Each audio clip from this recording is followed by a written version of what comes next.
Hello everyone, সকলে কেমন আছেন? আশা করি সকলেই ভালো আছেন। আপনারা দেখছেন মোহাম্মদ আসাদুজ্জামান ইউটিউব চ্যানেল। আজকে আমরা মূলত কথা বলবো নবম দশম শ্রেণীর ইংলিশ সেকেন্ড পার্টের টাক কোয়েশন বা টেক কোয়েশন যে অংশটা আছে এই অংশটা নিয়ে, যেটা মূলত এসএসসি 2026 তাদের জন্য নির্ভর করে আমি একটু কথা বলার চেষ্টা করছি। আর তাহলে চলুন কথা বেশি না বাড়ি আমরা আমাদের মূল ভিডিওতে চলে আসি। আমরা যেহেতু টেক কোয়েশন নিয়ে কিছু কথা বলবো, সেই ক্ষেত্রে আমরা এর কিছু নিয়ম প্রথমে দেখে আসি। প্রথম যে নিয়মটা সেটা হচ্ছে এরকম, লেটাস বা লেটস থাকলে আমরা মূলত এখানে শ্যালো ইউজ করব। আর লেটাস বাদে লেটের সাথে যদি অন্য কিছু থাকে, যেমন লেট হিম, লেট মি, সেই ক্ষেত্রে আমরা এখানে চোখ বন্ধ করে উইল ইউ বসাবো। এটা হচ্ছে আমাদের প্রথম নিয়ম। এরপরে আরও একটা নিয়ম আছে সেকেন্ড, সেটা আমাদের জানতে হবে। সেটা হচ্ছে সাহায্যকারী ভার্ব যে আছে সেটার সাথে যদি নট না থাকে সেক্ষেত্রে আমরা নটটা ইউজ করব। আর যদি নট থাকে তাহলে আমরা এই নটটাকে উঠিয়ে দিব। এটা হচ্ছে আমাদের দ্বিতীয় নিয়ম। এরপরে আমরা আরও একটা জিনিস শিখব, সেটা হচ্ছে ইম্পারেটিভ সেন্টেন্স যদি থাকে সেই ক্ষেত্রে আমরা উইল ইউ অ্যাপ্লাই করব।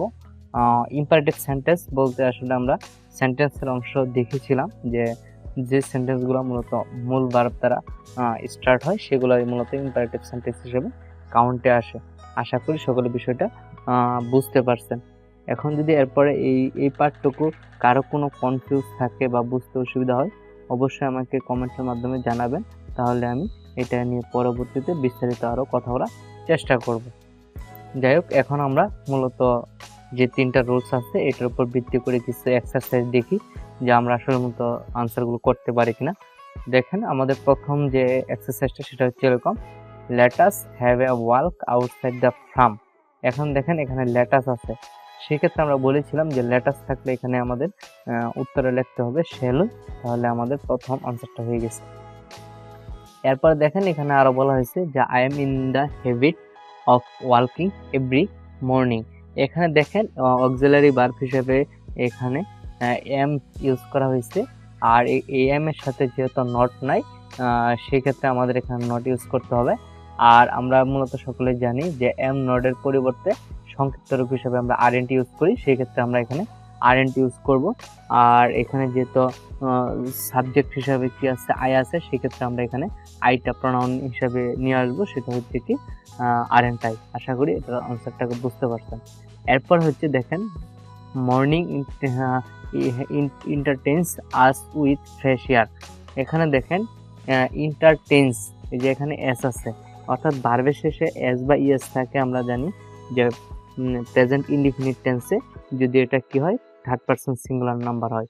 আর যেহেতু আমরা সকলে জানি যে এস বা ইএস আসলে মূলত একটা প্রেজেন্ট টেন্স ইন্ডিকেট করতেছে, আর প্রেজেন্ট টেন্সে যদি অক্সিলারি ভার্ব না থাকে সেক্ষেত্রে আমরা এখানে ডু অথবা ডাস ইউজ করি। যেহেতু এখানে এস আছে, অবশ্যই এখানে আমাদের কি ইউজ করতে হবে, ডাজ ইউজ করতে হবে। আর যেহেতু আমরা ডাস ইউজ করব, সেক্ষেত্রে এখানে যেহেতু নট নাই, সেক্ষেত্রে আমরা এখানে ইউজ করব ডাজেন্ট। আর মর্নিং সকাল, এটা হচ্ছে একটা মূলত বস্তুবাচক অবজেক্ট, সেই ক্ষেত্রে আমরা এখানে কি ইউজ করব, ইট ইউজ করব মর্নিং এর পরিবর্তে। আশা করি বিষয়টা আপনারা ক্লিয়ার হয়ে গেছেন। এরপর হচ্ছে আমাদের যে পরবর্তী প্রশ্ন সেটা হচ্ছে এরকম, no one should miss the opportunity. এখানে আমরা কি করতে পারি, দেখেন এখানে আমাদের অক্সিলারি ভার্ব হিসেবে কি আছে, শুড আছে। আর এখানে যেহেতু নো আছে, অর্থাৎ নটটা নো রূপে এখানে ইউজ করা হয়েছে, সেক্ষেত্রে আমরা নটটা এখানে লিখবো না, আমরা সরাসরি এখানে শুধু শুড লিখে দিব। আর এখানে সাবজেক্ট হিসেবে ওয়ান আছে, সুতরাং এখানে আমরা ওয়ান ইউজ করতে পারি। আশা করি বিষয়টা বুঝতে পারছেন।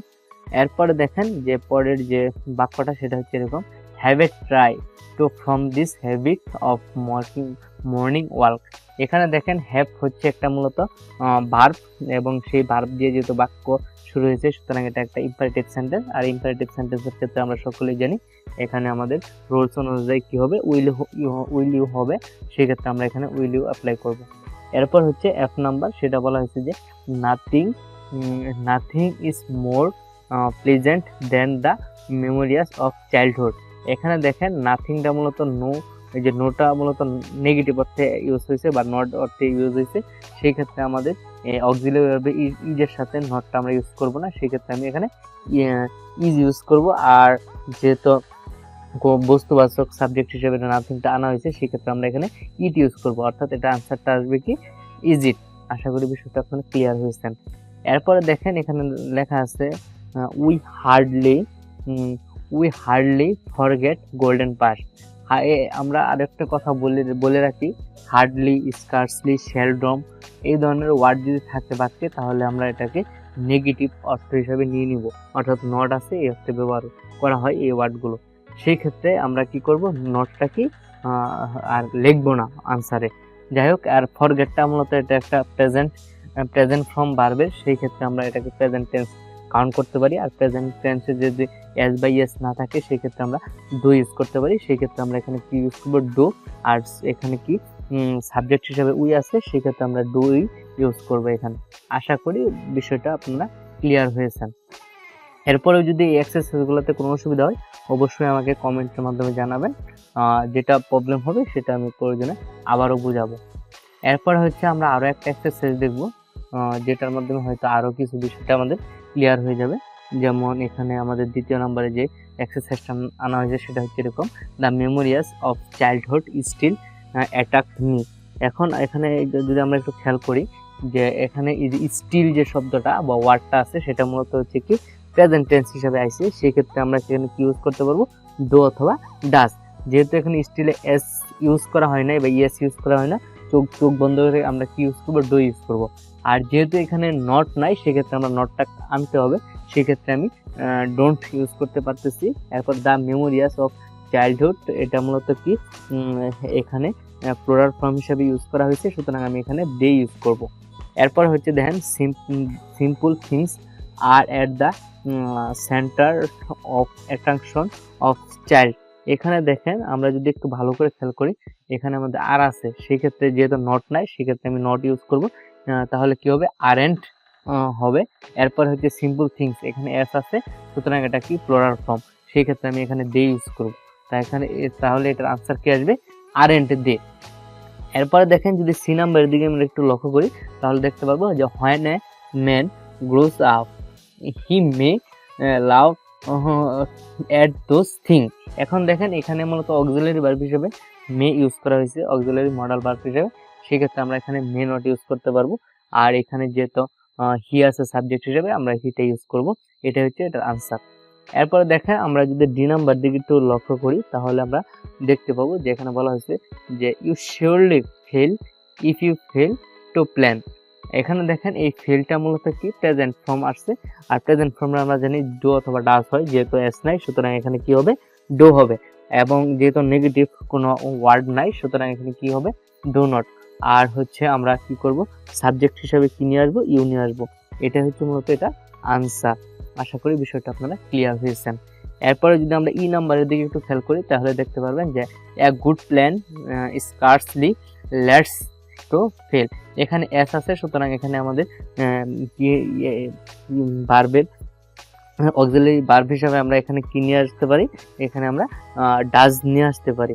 আর ডাজ যেহেতু আনবো, আর এখানে দেখেন স্কার্সলি আছে, সুতরাং এখানে আমরা নটটা ইউজ করব না।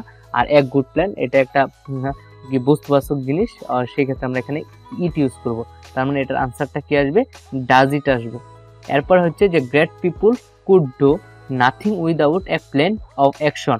এখানে দেখেন কুড যে ওয়ার্ডটা আছে, সেটা মূলত মডেল অক্সিলারি ভার্ব হিসেবে ইউজ করা হয়েছে, সেই ক্ষেত্রে আমরা এখানে কি করতে পারি, কুডেন্ট ইউজ করতে পারি। কুডেন্টটা ইউজ করবো না, কারণ এখানে কি আছে দেখেন, একটু ভালো করে যদি লক্ষ্য করেন, তাহলে এখানে দেখবেন যে এখানে দেওয়া আছে কি নাথিং, আর নাথিংটা নিজে একটা কি নেগেটিভ ওয়ার্ড, সেই ক্ষেত্রে আমরা শুধু কুড ইউজ করলে হবে। আর গ্রেট পিপুল অর্থাৎ মহৎ ব্যক্তিত্ব পৃথিবীতে কি একজন না বহুজন আছে, সুতরাং এটা প্লুরাল ফর্ম, সেক্ষেত্রে আমি এখানে কি দিব, দে দিব। তার আনসারটা আসবে কি, কুড দে। এরপরে হচ্ছে দেখেন fortune also dare not fail a well planted effort. এখানে দেখেন ডিয়ারটা মূলত অক্সিলারি ভার্ব হিসাবে এখানে ইউজ করা হয়েছে, সেই ক্ষেত্রে আমরা কি ডিয়ার নট যেহেতু আছে, নটটা উঠিয়ে এখানে আমরা ডিয়ারটা ইউজ করতে পারি। আর বাকি যে সাবজেক্টিভ ফর্ম ফরচুন, এটার জন্য আমরা এখানে কি ইউজ করতে পারি, ইট ইউজ করতে পারি। আশা করি এই বিষয়টুকু আপনাদের ক্লিয়ার হয়েছে। এই এক্সারসাইজ নিয়ে আশা করি আর কারো কোনো প্রবলেম নাই। যদি থাকে অবশ্যই আমাকে কমেন্টের মাধ্যমে জানাবেন। এখন দেখেন আপনাদের জন্য একটা এক্সাম আছে, এই এক্সামটা আপনারা নিজেরা সলভ করবেন। সলভ করে অবশ্যই আমাকে কমেন্টে জানাবেন। যদি কোনো জায়গায় বুঝতে অসুবিধা হয় বা কোনো কিছু আপনাদের কনফিউজ মনে হয় আমাকে অবশ্যই কমেন্টে জানাবেন। অবশ্যই আমি এটা নিয়ে কথা বলার চেষ্টা করব। আজকের মতো তাহলে এখানেই বিদায় নিচ্ছি। আবারও দেখা হবে পরবর্তীতে নতুন একটা ভিডিওতে। সেই পর্যন্ত সকলে ভালো থাকবেন, সুস্থ থাকবেন। আল্লাহ হাফেজ।